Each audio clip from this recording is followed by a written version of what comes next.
For 14 agonizing days, Alexander Sterling had ceased to exist. In his place was Alex Stone, a man with empty pockets and a growing list of failures.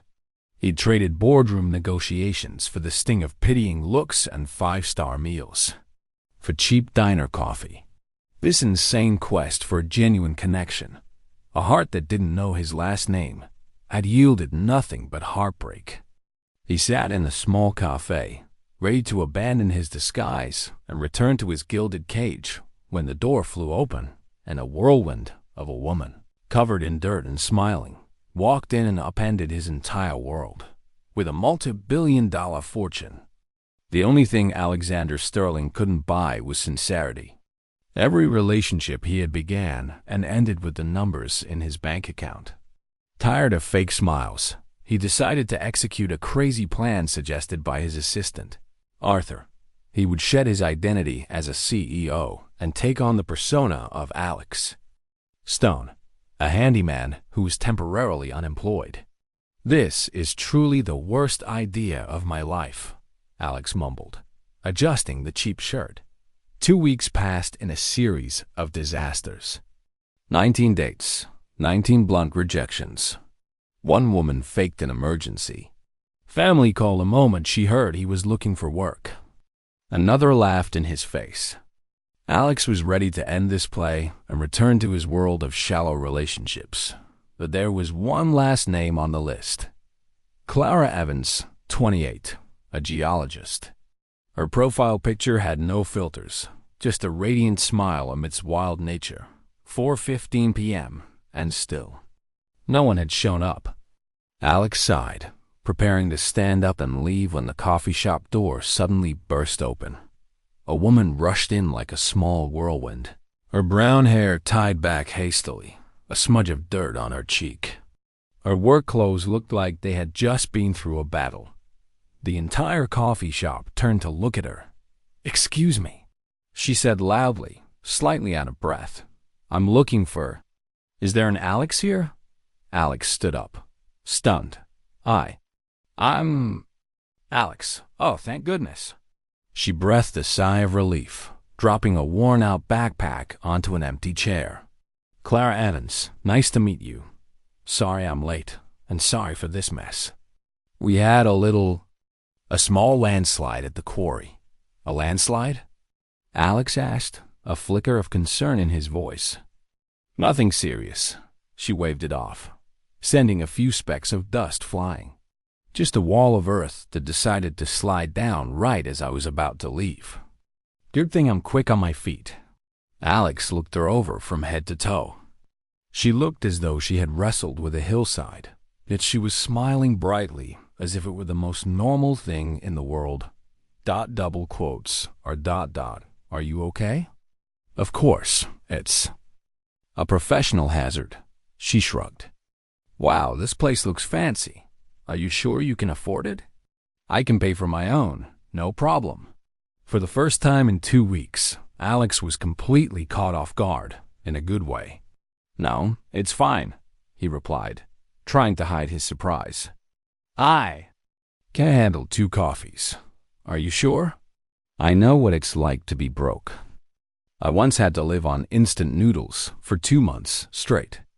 Clara walked to the counter, and Alex watched as she greeted the barista by name, asked about her son, and left a generous tip, even though it was clear she was counting every penny. All set, she returned with 2 coffees in hand.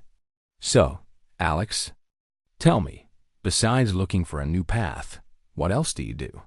The question was simple, but the way she asked it, without a hint of judgment, only genuine curiosity, completely disarmed Alex.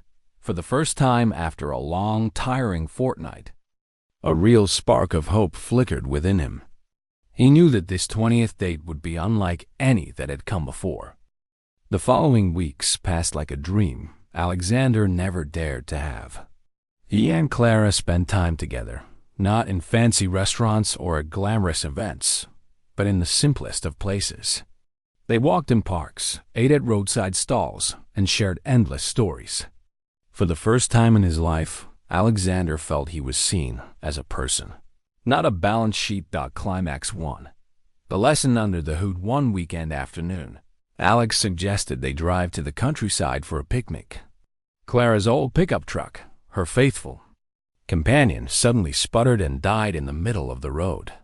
"Damn it," Clara muttered, but without any panic. She calmly got out, popped the hood, and looked at the complex engine like a doctor examining a patient. Alex approached, feeling completely useless. He could command billion-dollar meetings, but before this mess of wires and metal, he was as clueless as a child. "Hey, Mr. Handyman," Clara teased, her hands already greasy. "Know where the spark plug is?" Alex blushed, stammering out another lie. "Ah, I specialize more in indoor plumbing and electrical systems than engines." Clara let out a hearty laugh, a sound that was refreshing and completely non-judgmental. "No problem, leave it to me." For the next half hour, Alex just stood by, handing her tools as she directed.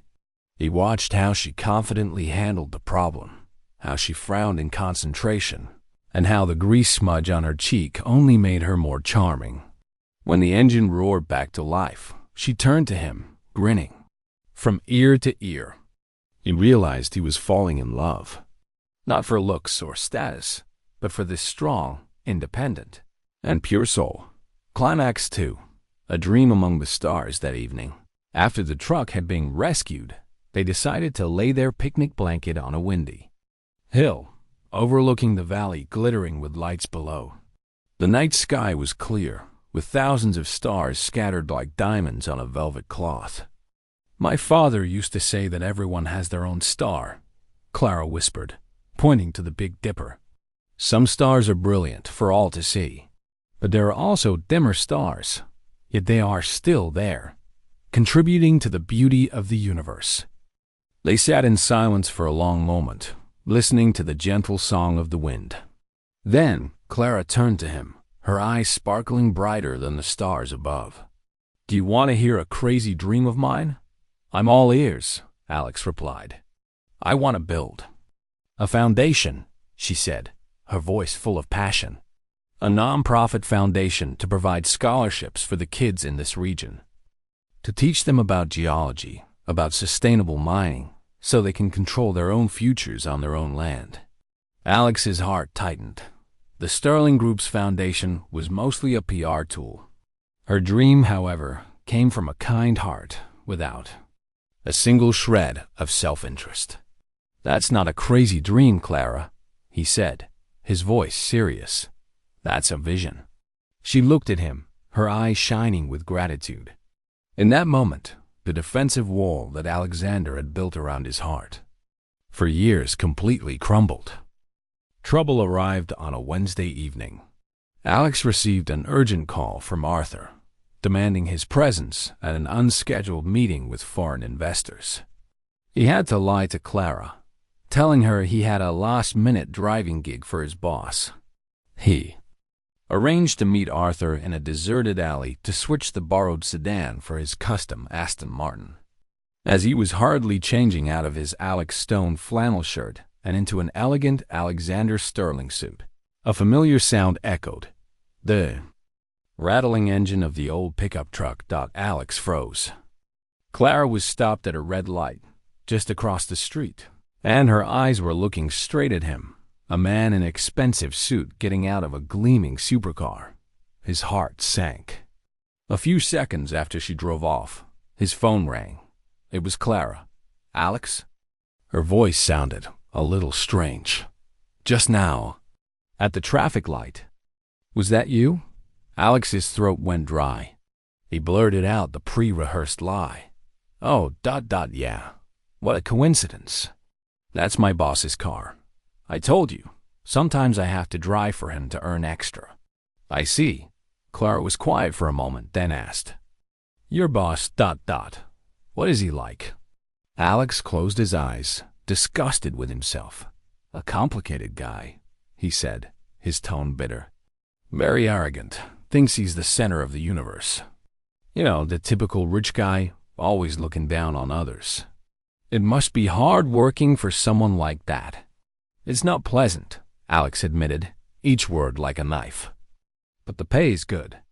After hanging up, Alex rested his forehead on the steering wheel. He had just called himself an arrogant jerk in front of the woman he loved. And ironically, it was the only truthful thing he'd said during the entire call.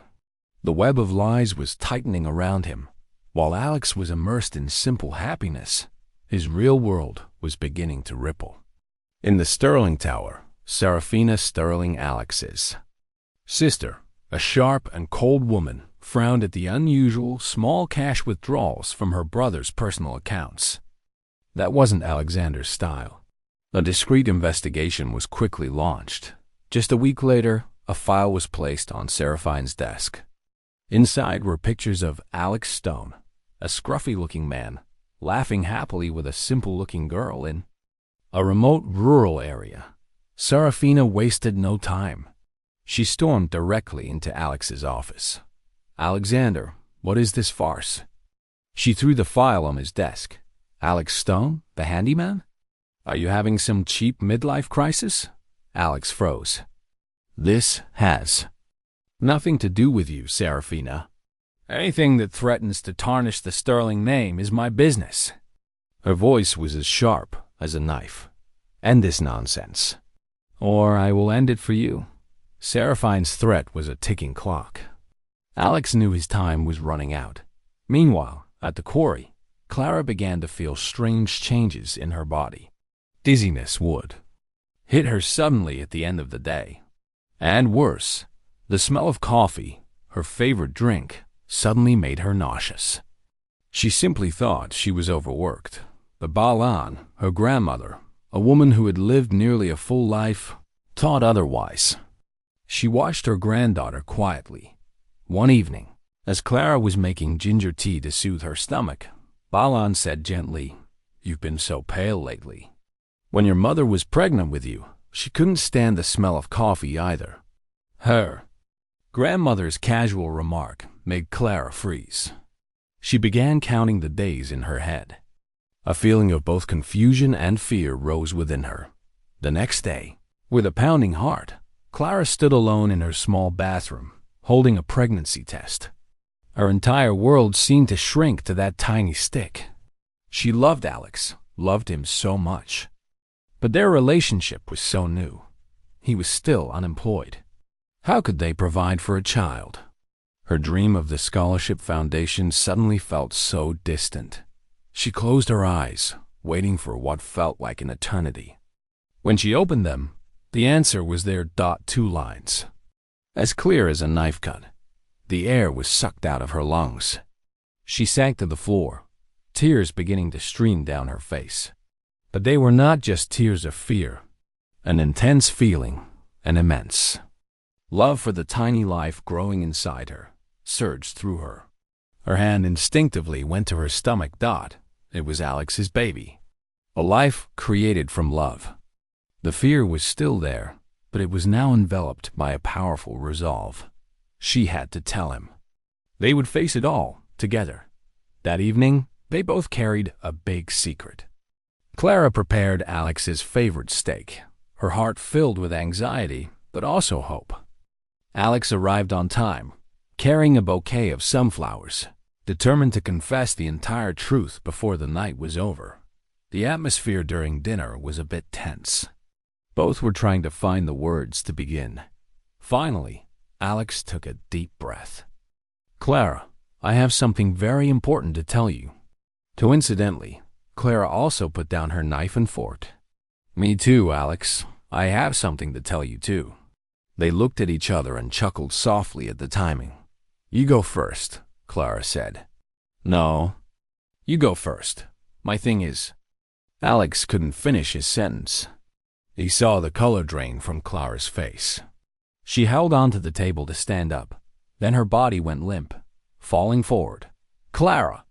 Alex shouted, lunging forward to catch her just before she hit the floor. 10 minutes. Later, in the hospital's emergency room, Alex paced back and forth like a caged animal. Finally, a doctor came out. "How is she, doctor?" Alex rushed to ask Dot. The doctor looked at the chart and then smiled. She and the baby are fine. It was just low blood sugar and exhaustion. You need to take better care of her. He patted Alex on the shoulder. Congratulations, you're going to be a father. Each word from the doctor was like a clap of thunder in Alexander's head. A father. He was going to have a child with the woman he had been lying to for months, caught between the joy of impending fatherhood and the horror of his deceit. Alexander Sterling stood frozen. His play was over, and a harsh reality had just begun. Alex left the hospital, his mind a tangled mess. He had to tell Clara the truth, but how could he confess such a monumental lie right after she found out she was pregnant? He decided he would prepare everything, to confess in the most sincere way possible, but Serafina was one step ahead of him. That very evening, she was waiting for him in the main hall of his mansion. Her face was like ice. I heard the news, she said, without a trace of emotion. A child. This makes everything even worse. Serafina, please ... That. There is no please, she cut him off. I'm giving you 48 hours. End that disgraceful relationship. Yourself, or I will step in. And believe me, my way will be much more painful. Alex, exhausted and confused, didn't realize how serious her threat was. He tried to delay, a fatal mistake. To Serafina, her brother's hesitation was a declaration of war. She activated her plan, a plan calculated down to the last detail to crush Clara's trust. Clarifying the antagonist and the conspiracy, Serafina's motive wasn't just money. She saw the Sterling name as a legacy, a dynasty she was tasked to protect. In her eyes, Clara wasn't just a gold digger. She was a threat to the purity of their bloodline and the family's reputation. A simple country girl, uneducated, could never enter the Sterling family. She gave her team their orders. Create a perfect rival. Genevieve Dubois, the daughter of a French tycoon. A name and a background no one could question. Fabricate undeniable proof. She hired a top graphic designer to perfectly Photoshop Genevieve into Alex's high society event photos. She had lawyers draft a fake prenuptial agreement with detailed clauses. Finally, she had a story leaked to a high society blog talking about the wedding of the century, planned for that spring in Paris. Serafina decided to deliver the final blow herself. On Friday afternoon, a black Rolls-Royce pulled up in front of Clara's small wooden house. Serafina stepped out, impeccably dressed, her arrogant aura an insult to the peaceful space. Clara, sitting on her porch, looked up in confusion at the strange woman. Miss Evans, I presume? Serafina smiled, a smile that held no warmth. I'm Serafina Sterling, Alexander's sister. Clara's heart began to pound. I felt it was my duty to inform you of the truth, Serafina said, her tone dripping with fake sympathy. She placed a leather-bound folder on the table. My brother ... He gets lost sometimes. This is his fiancée, Genevieve. Their wedding is set for this spring in Paris. Clara tremblingly opened the folder. Inside were photos of Alex smiling happily next to a beautiful blonde woman, legal documents, news clippings. It all looked too real. He has a habit of amusing himself with simple girls, Serafina continued, each word a dagger. I'm truly sorry that you were one of them. Then she pulled out a signed check and pushed it towards Clara. I hope this compensation from my family can make up for your inconvenience. The ultimate humiliation. Her love, the child in her womb, in this woman's eyes, was just an inconvenience that could be solved with money. That night, Alex couldn't reach Clara. His heart burning with anxiety, all he could do was wait. And then, he heard the familiar sound of her pickup truck screeching to a halt outside. He rushed to open the door, his face lighting up with joy at seeing her. Clara! You're here. Swoosh! The entire folder flew into his face, papers scattering across the floor. Genevieve Dubois. Clara's voice trembled with rage and pain. A spring wedding in Paris. Tell me about it, Alexander. Alex was stunned, looking at the expertly forged documents. Clara, this isn't real. I can explain. Explain? She screamed, tears welling in her eyes. Explain that your entire life is a lie? That Alex Stone never existed? You played with me. The pain reached its peak, and she blurted out her own truth. And I'm pregnant. I'm carrying the child of a liar, a man who doesn't even exist. Those words hit Alex like a hammer, shattering him. He tried to step closer, tried to explain. Clara, please ... those photos are fake ... Don't touch me. She backed away. It's over. She turned, ran back to her pickup truck, leaving Alex standing frozen in the middle of his cold mansion. He stood there, watching the old truck disappear into the night. Serafina had won. She hadn't just broken his love. She had destroyed it. The door slammed shut. The sound of the pickup truck's engine faded into the night, leaving Alex alone in the terrifying silence of the mansion. He looked around the gilded walls, the expensive furniture. Everything that was once a symbol of power now felt like the bars of a luxurious cage. He had everything, and then he lost it all in one night. The next few days were a living hell. Alex didn't sleep, didn't eat. He wandered through the empty house, haunted by the image of Clara's tear-streaked face and her desperate cry, "I'm carrying the child of a liar." He stood before the large mirror in his study, looking at his reflection. Alexander Sterling, in an expensive suit, the man Clara despised. In a fit of self-loathing, he slammed his fist into the mirror. Glass shattered, scattering across the floor like his heart at that moment. Blood trickled from his knuckles, but he felt no pain. Physical pain was nothing compared to the torment burning his soul. That evening, Serafina found him, a triumphant look on her face. "It's all over, Alexander. She's gone." Alex turned, his eyes lifeless. "You won, Serafina." His voice was hollow. "I saved our family's legacy," she boasted. Bitter smile formed on Alex's lips. "Legacy? You destroyed the only valuable thing in my life to protect these soulless walls and numbers. You didn't save anything. You lost your brother." With that, he walked past her, leaving Serafina stunned by her meaningless victory. That night, a realization dawned on Alex. The money, the Sterling name, the entire empire. It wasn't a blessing. It was a curse. It was the source of all the lies. To have even a sliver of hope for Clara's forgiveness, or at least to become a father worthy of their child, he had to amputate this malignant tumor. He had to kill Alexander Sterling so that his true self, the man Clara had fallen in love with, could live. Early the next morning, Alex acted with a cold determination. The call to the lawyers. He called the family's longtime attorney. "I want you to draft irrevocable documents," he ordered, his voice firm.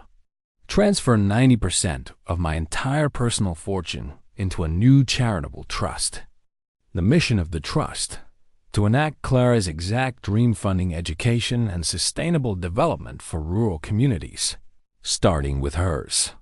Severing ties, he wrote a formal resignation letter from all positions on the board of directors of Sterling Industries, effective immediately.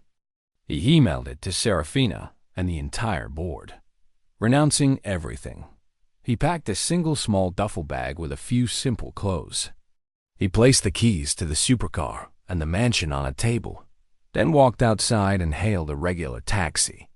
He was shedding his old skin. His destination was the small mining community where Clara lived, but he was not welcome. The miners, Clara's friends, blocked his path at the entrance, their eyes filled with contempt. "You're the jerk who lied to our Clara," an older man said. "You're not welcome here." Alex didn't argue.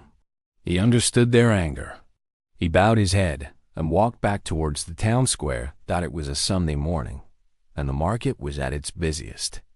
Alex took a deep breath, climbed onto an empty wooden crate in the middle of the square, making himself the center of attention. "Excuse me, may I have your attention?" he shouted, his voice echoing. All noise ceased. All eyes turned to him, including Clara's, who was standing in a corner of the market, stunned. "My name is Alexander Sterling," he said, his voice clear but full of regret. "Many of you know me as Alex Stone. Both are me, and both are part of a lie." A murmur spread through the crowd. "I am a liar," he continued, looking directly into the crowd, but his eyes searched for Clara. "I came here with a selfish plan, and in the process, I hurt the most wonderful, brave, and sincere woman I have ever met." Tears began to stream down Clara's cheeks. "I don't deserve forgiveness," Alex said, his voice breaking. "And the worst part is, I didn't have the courage to tell the truth, even knowing she was carrying my child." The entire square fell silent, broken only by someone's choked sob. Alex stepped down from the crate, feeling humiliated but strangely lighter. He looked at Clara one last time. She stood there, tears flooding her face, then silently turned and walked away. She didn't run. She didn't scream. She just walked. And for Alex, at that moment, it was the faintest ray of hope in a night of despair. Alex didn't leave. He rented a cheap room in a motel at the edge of town, living day by day on what little savings he had left. He didn't dare approach Clara, but every day he would stand from a distance on a hill overlooking the mine, just to make sure she was safe. 3 days after the public confession, on a scorching afternoon, disaster nearly struck. A heavy-duty truck was backing up to unload gravel. The driver, distracted by his phone, was completely unaware that Clara, her pregnant belly now clearly visible, was bent over inspecting a water pump directly in the truck's blind spot. The noise of the machinery drowned out the truck's faulty backup beeper. A few workers shouted a warning, but it was too late. From the hilltop, Alex's heart stopped as he saw the scene unfold. Without a second thought, he sprinted down the hill like an arrow. He ignored the shouts, ignored everything. There was only the image of Clara and their child in danger. He reached her just as the truck was mere feet away. With no time to pull her, he used all his strength to lunge forward, wrapping his body around Clara and tackling them both to the side. Alex instinctively shielded her completely with his body as they rolled onto the rough, sharp gravel. Screech. The truck slammed on its brakes, its wheels just inches from where they had fallen. Everyone rushed over. Clara was shaken but completely unharmed. Alex was not. His arm and side were scraped raw by the gravel, and blood began to seep through his shirt. "Are you okay?" Clara asked, her voice trembling. For the first time since the breakup, her concern for him overshadowed her anger. But Alex didn't care about his own injuries. He quickly helped her sit up, his eyes full of terror. "You and the baby... Are you both okay?" In that instant, something inside Clara shifted. Words could be lies, but a selfless act of sacrifice in a moment of life and death could not. His love, it was real. At the hospital, after the doctor confirmed both mother and child were fine, they had a talk. For the first time, Alex explained his reasons in detail, the deep-seated fear of never being truly loved, the feeling of being a ghost in his own life. Clara listened. His explanation, combined with his selfless act, made her begin to piece things together. The memory of Seraphine's visit flooded back. Why would such a powerful woman personally travel to a remote place to warn a simple country girl? Why were her words so perfectly cruel? It felt like a scripted performance. A seed of doubt began to sprout. A few days later, Clara decided to act on her own. she was not a passive victim. She went online, found the high society blog post Seraphine's team had planted. Being someone used to spotting details in rock formations, she noticed an anomaly in the photo of Alex and Genevieve. The lighting on the woman's face was slightly different from the rest of the picture. An almost invisible flaw, but it was there. She had her suspicion. Now she needed proof. She executed a bold plan. She called Sterling Industries, posing as an employee from a high-end florist in Paris, stating she needed to confirm delivery details for the upcoming Sterling Dubois wedding. The receptionist, not suspecting a thing, gave her access to Seraphine's floor. Hiding in the hallway, Clara heard voices coming from Seraphine's ajar office door. "All of the original evidence must be destroyed immediately," came Seraphine's cold voice. "We can't leave any trace that we staged everything." "Ma'am, but if Mr. Alexander finds out ... A man's voice, likely the assistant Arthur's, hesitated. "He won't. Just do as I say. Take that file to the incinerator room now." Clara held her breath as they walked towards the elevator. She quickly slipped into the office. The desk was clear, but she noticed a file cabinet drawer was not fully locked. She pulled it open. Inside was a brown folder, and inside it was the entire truth. The original photos of Alex standing alone at events, invoices from a graphic designer, a contract with a private investigator, and finally, a wire transfer statement to a model with the memo, "Payment for Genevieve Roll." It was all here. The undeniable proof of a malicious conspiracy. Her tears stopped falling. In their place was a bone-chilling anger and an iron resolve. Seraphine's game was over, and now it was Clara's turn to act. Clara didn't go straight to the courthouse. Her first stop was the dingy motel room where Alex was staying. Without a word, she placed the folder on the rickety wooden table. Alex opened it. Page by page, he saw the cold, calculated cruelty of his sister's conspiracy. When he looked up, his eyes were wet, not with anger, but with a bitter understanding. "This is why you left me," he whispered. "This is why I doubted everything," Clara corrected him, her voice calm. "But now I know the truth, the whole truth." With the irrefutable evidence, they brought the matter to light together. Seraphine's trial did not last long. Faced with invoices, emails, and the original photographs, she could not deny her actions.